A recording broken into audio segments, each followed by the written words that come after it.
Letter to Sura by Pliny the Younger. Our leisure furnishes me with the opportunity of learning from you, and you with that of instructing me. Accordingly, I particularly wish to know whether you think there exist such things as phantoms, possessing an appearance peculiar to themselves, and a certain supernatural power, or that mere empty delusions receive a shape from our fears. For my part, I am led to believe in their existence, especially by what I hear happened to Curtius Rufus. While still in humble circumstances and obscure, he was a hanger-on in the suite of the governor of Africa. While pacing the colonnade one afternoon, there appeared to him a female form of superhuman size and beauty. She informed the terrified man that she was Africa, and had come to foretell future events, for that he would go to Rome, would fill offices of state there, and would even return to that same province with the highest powers, and die in it. All which things were fulfilled. Moreover, as he touched at Carthage and was disembarking from his ship, the same form is said to have presented itself to him on the shore.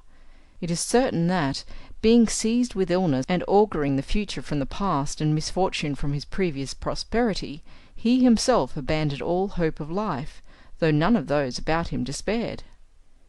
Is not the following story again still more appalling and not less marvellous? I will relate it as it was received by me. There was at Athens a mansion, spacious and commodious, but of evil repute and dangerous to health.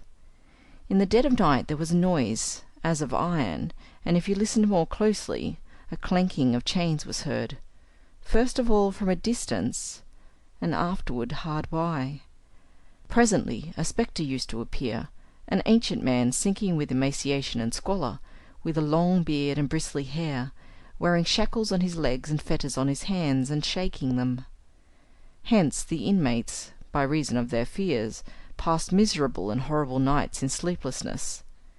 This want of sleep was followed by disease, and their terrors increasing, by death.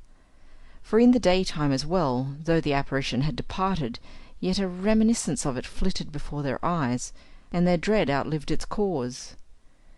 The mansion was accordingly deserted, and condemned to solitude, was entirely abandoned to the dreadful ghost. However, it was advertised, on the chance of someone, ignorant of the fearful curse attached to it, being willing to buy or to rent it. Athenodorus, the philosopher, came to Athens and read the advertisement. When he had been informed of the terms, which were so low as to appear suspicious, he made inquiries, and learned the whole of the particulars. Yet none the less on that account, nay all the more readily, did he rent the house. As evening began to draw on, he ordered a sofa to be set for himself in the front part of the house, and called for his notebooks, writing implements, and a light. The whole of his servants he dismissed to the interior apartments, and for himself applied his soul, eyes, and hand to composition, that his mind might not, for want of occupation, picture to itself the phantoms of which he had heard, or any empty terrors. At the commencement there was the universal silence of night. Soon the shaking of irons and the clanking of chains was heard, yet he never raised his eyes nor slackened his pen, but hardened his soul and deadened his ears by its help. The noise grew and approached. Now it seemed to be heard at the door, and next inside the door. He looked round, beheld and recognized the figure he had been told of. It was standing, and signaling to him with its finger, as though inviting him. He in reply made a sign with his hand that it should wait a moment, and applied himself afresh to his tablets and pen. Upon this the figure kept rattling its chain over his head as he wrote.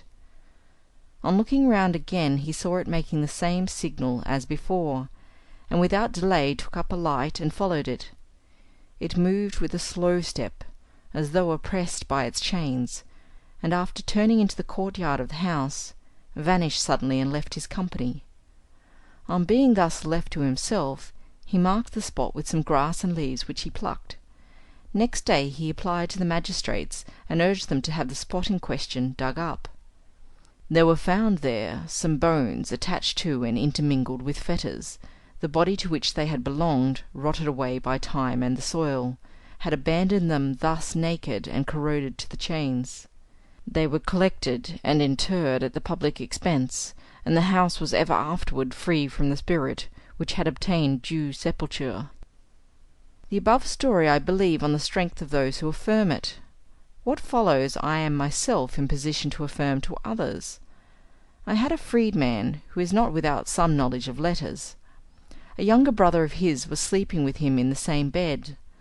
The latter dreamed he saw some one sitting on the couch, who approached a pair of scissors to his head, and even cut the hair from the crown of it.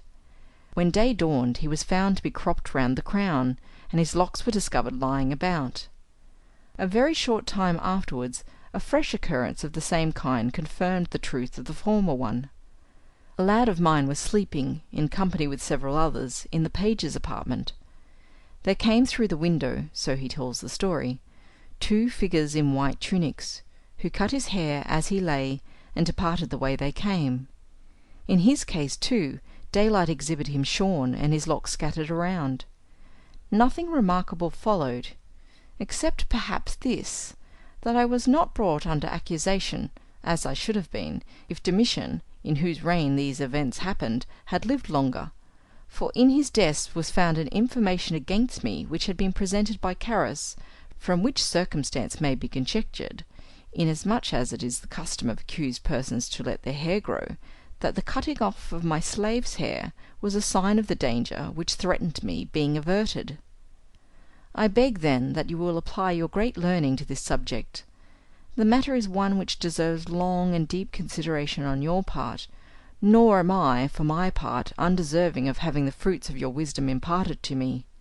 You may even argue on both sides, as your way is, provided you argue more forcibly on one side than the other, so as not to dismiss me in suspense and anxiety, when the very cause of my consulting you has been to have my doubts put an end to. End of Letter to Sura. Recording by Linda Ferguson.